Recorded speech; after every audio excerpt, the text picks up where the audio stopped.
Two 27-year-old filmmakers were given the task of reimagining Rocky, injecting fresh energy into the iconic story.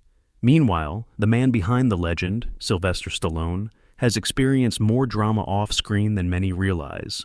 Behind his tough exterior lies a personal history filled with tension, rivalries, and bitter clashes. Among those stories is a list of 5 Hollywood actors with whom Stallone has had serious conflicts.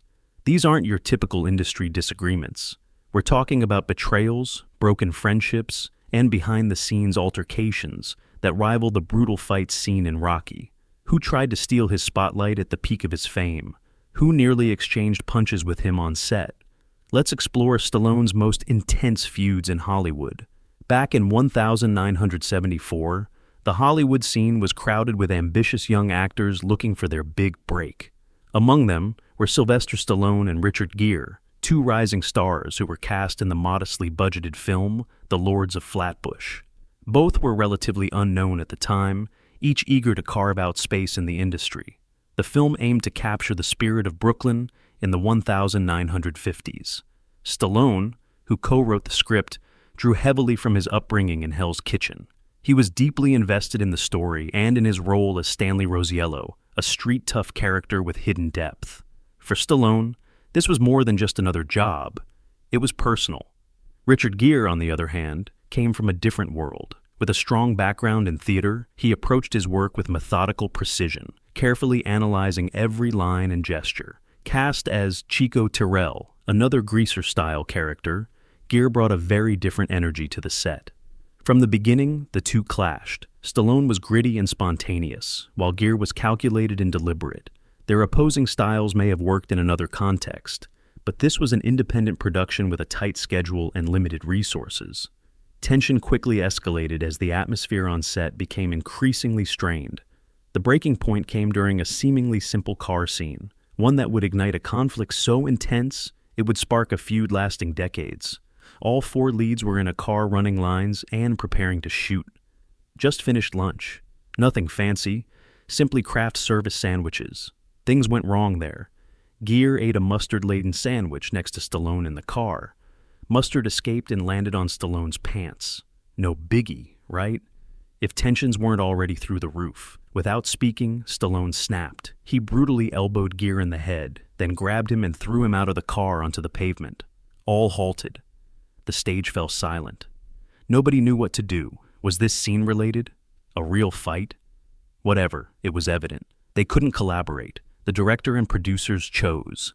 Keeping both actors would have caused everyday turmoil. However, firing one caused reshoots, lost money, and delays. They chose Stallone.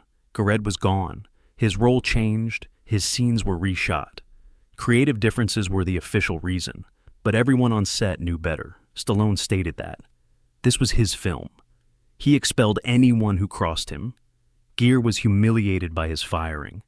He wasn't a bad actor or unfit for the position. There was a mustard stain and Stallone's volcanic rage. Hollywood is small and gossipy, so word spread quickly. Gere never forgot. He remembered that moment. It left Stallone looking alpha, someone who protected his projects without compromise. That cost money. He'd shown petty and hot-headedness. Not everyone wanted to cope with that. Still, the message was plain. He was no ordinary actor. He was superior. Years later, both men were famous. Naturally, Rocky made Stallone famous. Gere played American Gigolo, an officer, and a gentleman. But that mustard moment lingered. It started a years-long, quietly simmering animosity. It's crazy to think about. In a confined automobile, 2 future Hollywood icons fight over mustard-stained clothes. But sometimes, that's enough. A little spark starts a decades-long fire. Hollywood beefs can stem from egos or personal issues. What happens when it's all about money? Fourth, Bruce Willis. Sly Stallone and Bruce Willis were close. They were among the few guys who ruled 80s and 90s action flicks. Stallone had Rambo and Rocky. Willis's Die Hard. Together, they defined rugged guys on screen for a generation. By 2010, things had changed. Their ages were increasing. The jobs they used to receive without batting an eye were becoming scarcer. The action genre changed. We were seeing fewer muscle-bound heroes blowing stuff apart. That's when Stallone conceived The Expendables, a retro action film with old-school stars. Not simply another gig. Stallone took this personally, honoring the golden age of action cinema and giving icons one last chance was the goal. The first Expendables film was successful. Audiences adored it. Over $270 million was raised. The reunion of the classic action heroes sparked new excitement. The second improved. It seemed like a new chapter, like they'd kept the fire going without claiming to be in their 30s. Willis was involved from the outset. He played CIA agent Church. He contributed to the team despite his small role. Behind the scenes, he understood Stallone's goals. Camaraderie, loyalty, and reliving their prime were the goals. However, making The Expendables 3 was problematic. The Stallone was pumped. He wanted it bigger, tighter, better. Adding more legends was his goal. Harrison Ford, and possibly some surprise appearances. Everything aligned. Talks with Willis followed. After that, everything fell apart. The number from Willis's squad startled everyone. $4 million for 4 days' work. Basically, $1 million a day. No bargaining, no flexibility. You pay, or we leave. This is Hollywood, right? It's not new to make ridiculous salaries, but this hit differently. These movies succeeded because everyone was prepared to compromise. Pay wasn't the issue. The vibe mattered. The point was that money wasn't everything. It was about joining something cool with the old crew. Willis demanded like he didn't care. Stallone saw it as more than a number, a slap in the face to him. He'd constructed this around brotherhood. One of the original guys was making it a business. They tried to negotiate with Willis, hoping he would agree. He wouldn't yield. Stallone had to decide, give in or resist. He did not yield. Out went Willis. They eliminated his character and replaced him with Harrison Ford in the script. Ford arrived enthusiastic, professional, and ready. Willis wasn't everything Stallone thought. But Stallone continued, going public. He labeled Willis greedy and lazy in interviews, which is shocking for Hollywood. Such things are usually kept behind closed doors. Not Stallone. He showed he wasn't afraid to destroy the bridge. The aftermath was terrible. Willis was now labeled difficult to work with, all about money, no longer the everyman charisma that made John McClane famous. Industry whispers began. Fans noticed his disappearance in Expendables 3, and rumors spread. Meanwhile, Stallone persisted. He stated that The Expendables was not a paycheck, a passion project. Anyone who couldn't respect that wasn't welcome. Over $200 million was earned by The Expendables 3. The mood had changed. The change was clear. The brotherhood had broken down. Even while the series continued, something was off. Like its heart had disappeared. This was more than a contract disagreement. It was friendship. Working relationship, at least. Real-time breakdown. 4 days total. And some petty greed. If Stallone thought Bruce Willis was greedy, wait till you hear about his friendship betrayal that destroyed him. What happens when your best friend turns against you? Number 3. Eddie Murphy. Sylvester Stallone and Eddie Murphy were at their best in the late 1980s. On movie posters, you couldn't miss their names. Stallone ruled action with Rocky and Rambo. Coming to America and Beverly Hills Cop had Murphy's audience in stitches. Beyond stardom, these two possessed something unusual in Hollywood.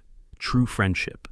They weren't simply red carpet friends. They partied, laughed like old friends at industry functions, and supported each other's careers without Hollywood energy. Rarely seen was this bond. Two humble individuals who became successful and never forgot the grind. 1987 arrived. Suddenly, everything fell apart. The end began during Beverly Hills Cop 2 production. Brigitte Nielsen, Stallone's then-wife, appeared in the film. She was unmissable, tall, blonde, charismatic. Naturally, she married a global movie star. She should be off limits, right? Sets may be odd places. Energy-packed days with tons of rest between takes. People bond quickly. Soon, murmurs spread. The set workers noticed Brigitte and Eddie were too friendly. Rumors circulated. Hollywood gossip spread quickly. Things suddenly felt strange. When Eddie joked and Sasha laughed, folks raised their eyebrows. When they chatted too long at a gathering or were seen together on set, it was a sign of trouble. Whispers become news. Little remarks become gossip. Whether that was true didn't matter. Its appearance mattered. It looked horrible for Stallone. Think about it. Hearing your wife's name in stories like that with your friend will frighten anyone, even if nothing is occurring. Not simply embarrassing. That's emotional. It's embarrassing. Yes, it's maddening. Reading tabloids or hearing passing jokes wore him down. He couldn't ignore it anymore. Stallone doesn't let things stew. His style is old, straightforward. Most Hollywood stars would never do what he did. All filters were skipped. Teamless PR. No PR to ease tensions. No secret letters from lawyers. Eddie Murphy was phoned directly. Please be honest. No nice, "Hey man, how have you been?" kind of call. This wasn't casual. This was personal. He was outraged, hurt, and puzzled. All of it. The voice probably cracked. Maybe even higher.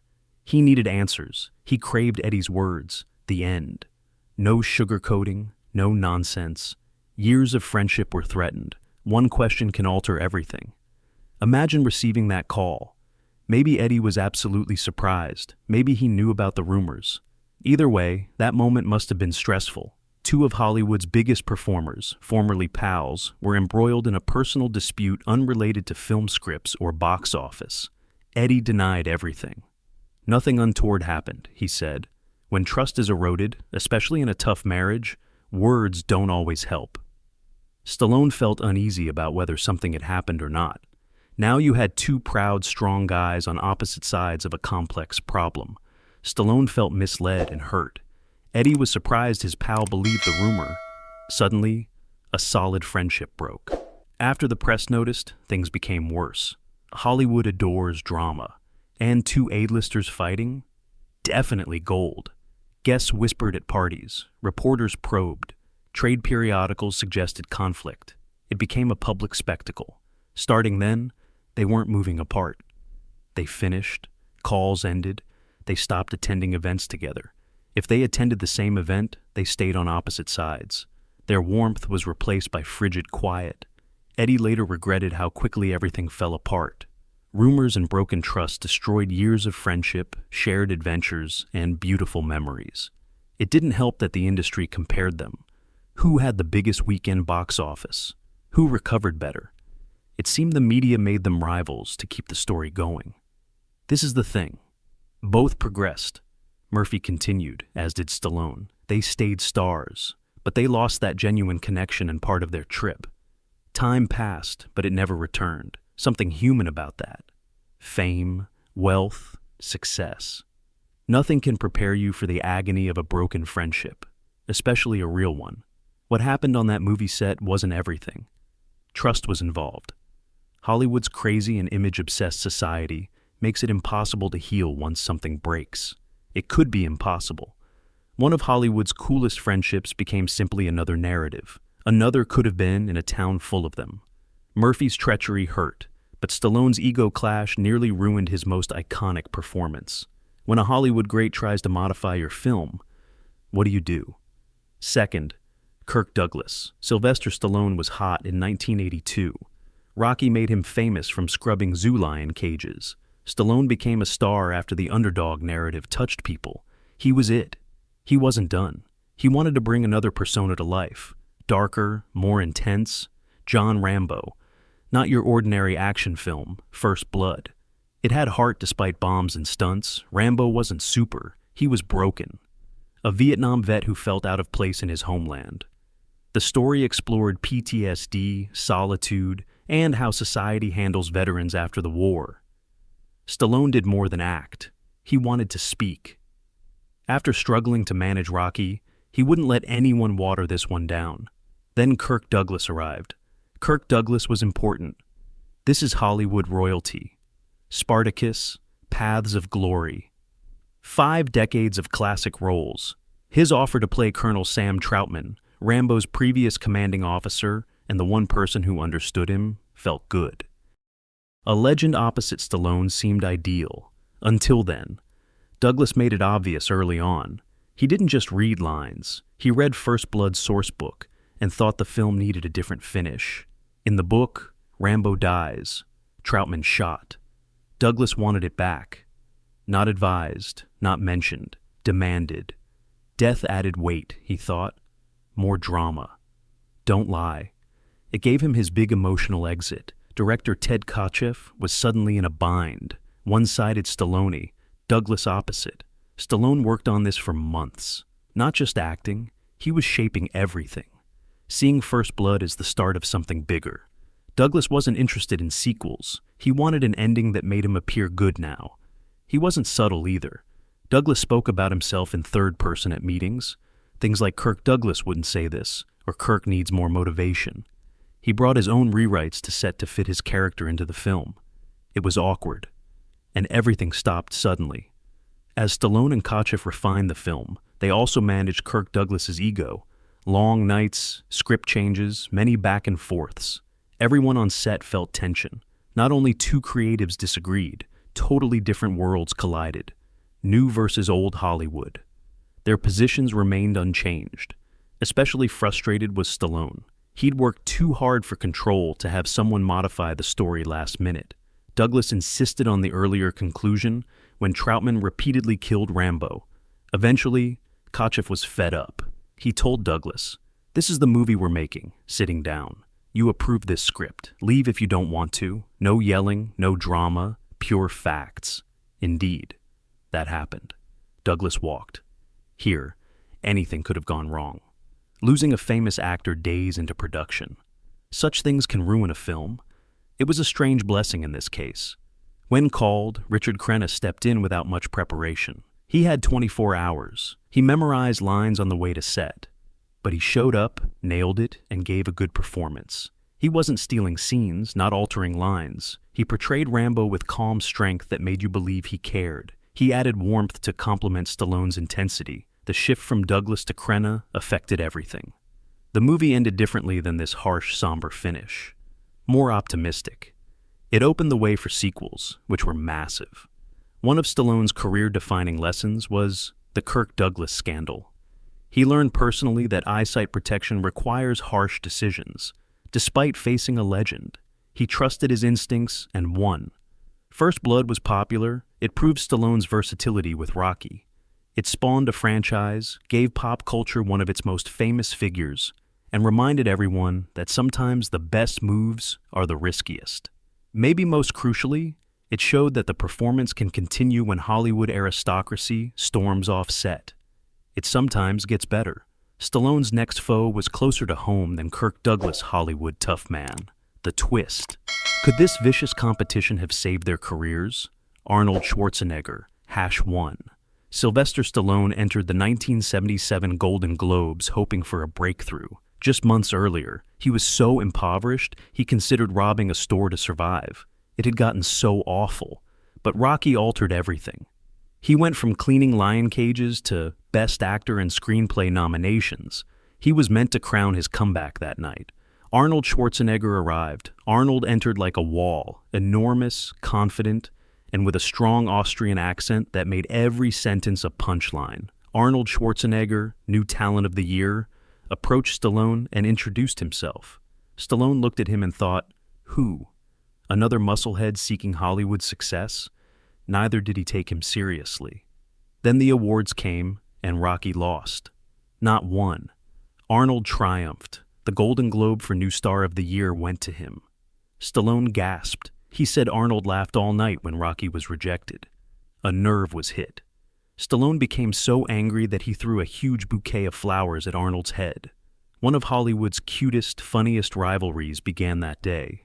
An ego war, armaments race, and a comedy show over 15 years. Everything at once. The 80s were their battleground. Stallone initially ruled that space. Rocky 2, 3, and 4 were his. Dropped First Blood. Immortalizing John Rambo. Action movies were his thing. Arnold wouldn't let Sly take all the credit. Watching Rambo and Stallone get destroyed made him think, he's in my lane. Muscle dude here. I'm the bodybuilder. Arnold flipped the switch. He started with Conan the Barbarian, then the Terminator, then the Predator, and each felt like an attempt to top Stallone. The competition became so fierce that industry insiders whispered of sabotaging each other's films. In Rambo, Stallone brought bigger firearms. Arnold brought something crazier. Arnold was ripped for Conan. Stallone added 10 abs for Rocky 4. The best kind of ridiculousness occurred. They don't mind casting shade either.